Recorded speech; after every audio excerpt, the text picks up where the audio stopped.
तमाम तैयारियां मुकम्मल हैं। शेड्यूल जारी होने के बाद हल्का बंदी तब्दील नहीं की जा सकती।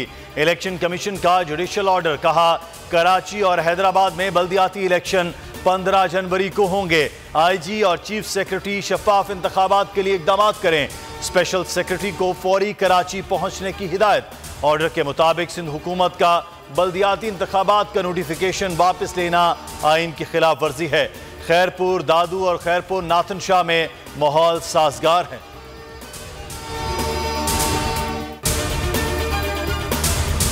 एमक्यूएम के मुतालिबे पर हल्का बंदियों का नोटिफिकेशन वापस लिया। इलेक्शन कमीशन हल्का बंदियों के नोटिफिकेशन को मुस्तरद नहीं कर सकता। शर्जील मेमन कहते हैं, इलेक्शन कमीशन के फैसले की कॉपी वसूल नहीं हुई। कानूनी तौर पर इलेक्शन कमीशन सिंध हुकूमत का इख्तियार चैलेंज नहीं कर सकता। कुछ इख्तियारात अदालतों, कुछ इलेक्शन कमीशन और कुछ हुकूमत के हैं। वजीर आला मुराद अली शाह ने कानूनी माहिरीन को तलब कर लिया। कराची में बल्दियाती इलेक्शन कराए जाएं। तहरीक इंसाफ कुछ देर में सिंध असम्बली के सामने एहतजाज करेगी। अली जैदी कहते हैं, जरदारी माफिया शहर की बेहतरी नहीं चाहता। इमरान इस्माइल ने बोल न्यूज से गुफ्तगू में कहा, पीपल्स पार्टी और एमक्यूएम में ड्रामेबाजी चल रही है। इलेक्शन कमीशन सिंध हुकूमत के साथ है। जमात इस्लामी ने फैसले के बाद इलेक्शन कमीशन के बाहर धरना मौखर कर दिया।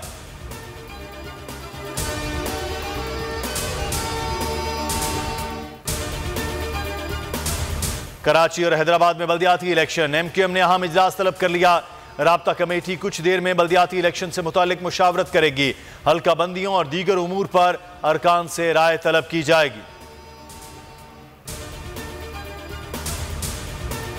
पंजाब असम्बली की तहलील के बाद निगरान वजीर आला का तकर्रुर। पीटीआई सीनियर क़यादत का मुशावरती इजलास आज जमान पार्क में होगा। पार्टी रहनुमा निगरान वजीर आला के नाम इमरान खान को देंगे। अच्छी शोहरत के हामिल ब्यूरोक्रेट्स, साबिका जजेस के नामों पर गौर किया जाएगा। वजीर आला पंजाब से अरकान असम्बली की मुलाकातें। परवेज इलाही ने कहा, तहरीक इंसाफ और काफ लीग यकजान और दो कालब है। इलेक्शन कमीशन का 90 रोज में ज़िमनी इलेक्शन का इंदिया 21 करोड़ खर्च होंगे। 2 दिन में असम्बली की तहलील का फैसला करना है। समरी के बाद असम्बली तहलील आईनी जरूरत मगर मुश्किल मरहला है। गवर्नर पंजाब बलीगुर रहमान कहते हैं, वजीर आला और अपोजिशन लीडर को मिलकर मामला 3 रोज में तय करने होंगे। तहलील से पहले इंतखाब की तारीख देनी होगी।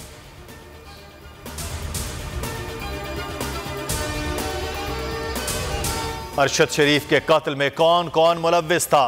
स्पेशल JIT तहकीकात की कड़ियां जोड़ने में मसरूफ। JIT कल रात दुबई रवाना होगी। 1 हफ्ते इंक्वायरी के बाद JIT कीनिया जाएगी। टीम दुबई में शहीद की आखिरी मुलाकातों और राब्तों की मालूमात लेगी। कीनिया में वकार और उसके भाई से भी पूछगिछ होगी।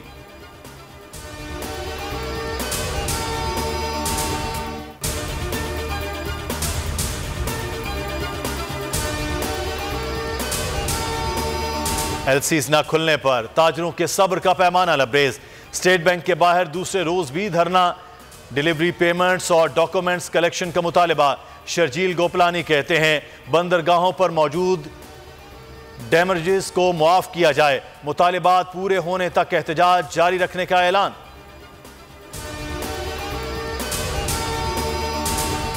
पाकिस्तान की पहली इलेक्ट्रिक बस सर्विस का आगाज। इब्तदाई तौर पर कराची में 10 बसें चलाई जाएंगी।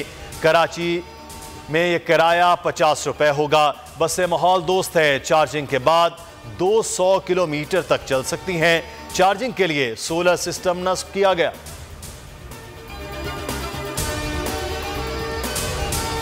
पाक न्यूजीलैंड तीसरा और फैसला कुन वनडे। पाकिस्तान की बल्लेबाजी जारी। 2 विकेटों पर 80 से ज्यादा रन बना लिए। शान मसूद 0, बाबर आजम 4 रन बनाकर आउट। फखर जमान की 50।